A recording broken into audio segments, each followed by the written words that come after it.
Yes, tukwaniriza natera ku mukutu gwaffe omugaso gumanyikiddwa nga Uganda Mukamooli amanya n'eddoboozi Pampita Ntambi Kimso Rich Boya Maxudi Junior webale kuba nti otambula naffe 24/7 webale kuba nti osubscribinga webale kuba nti otwagala muganda waffe webale kuba nti otufaako naffe tukwagala nnyo era tukufaako y'ensonga lwaki twasalawo kuba nti tukuweereza olunaku lwa leero omwana muwala amanyikiddwa nga Kansiime ali mu ssanyu epitirivu nga ageze mu byafaayo kubeera nti y'omu ku bakyala b'e Uganda bakasooka okuba nti bafuna YouTube Gold Creators Award ng'enegabibwa ekitongole kya YouTube mu nsi yonna. Yes, omukyala ono akoze ebyafaayo ng'ate ne muntu omulala eyakasooka okuba nti agifuna mu Uganda ava muyita Eddy Samsuza yoga Uganda ani Kansiime kogatane Eddy Kenzo. Tukwaniriza nga masubscribe kwana n'abakomentero subscribinga ate sharinga post eno bwerenga bano bafuna information okuba nti nawe oleka opinion yo mpola mpola then tuba nti tufuna ebintu binyanjulu yadenga Kansiime y'omu ku bakyala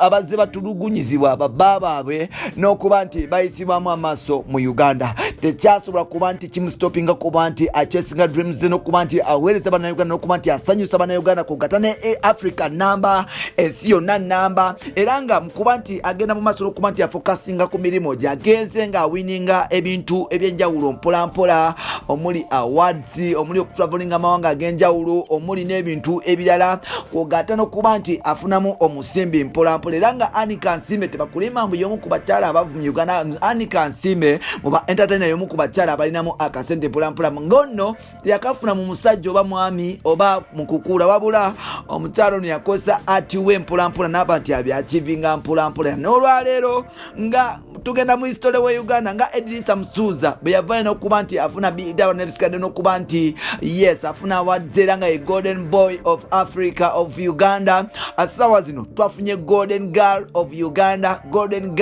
Uganda asimulala bamuyita Kansiime ng'olunaku lwa leero asobodde okuba nti receiving award ye eya yes Gold Creators Award YouTube ngene award egabibwa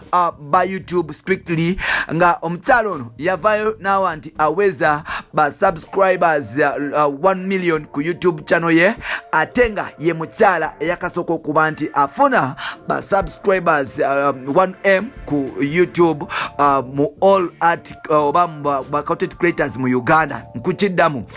Kansiime ye mukyala mu ba content creator be Uganda mu art industry eyakasooka okuba nti afuna 1 million subscribers on YouTube era nga mukuba nti yakakikola yes YouTube yavuddeyo ne mugonomolako ogulabo ogw'amaanyi ogwa Gold Award era nga kunono kwa award ye kwajiddeko nakasente zeziringa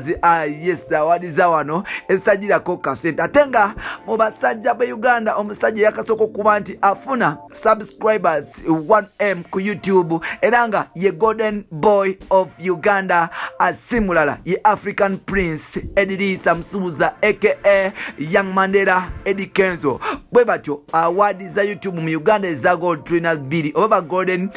golden personnel tulina 2 tulina Kansiime yes ono golden mama ate nga golden papa tulina musajja mukulu amanyikiddwa nga Eddy Samsuza bafunye 1M subscribers era nga YouTube nawe kityo yabawadde awards zaabwe bagenze maaso okuba nti bazicelebratinga era nga tujja gamba nti yoga Kansiime Eddy Kenzo mwebale kuba nti muwanirira entertainment industry ye Uganda mwebale kuba nti mukola era nga mwebale kuba nti muwuba bendera ya Uganda bino n'ebirala bibulina mu episodes of Ezida Konsikade Ntambi Kimso Rich Boya Maxudi Junior.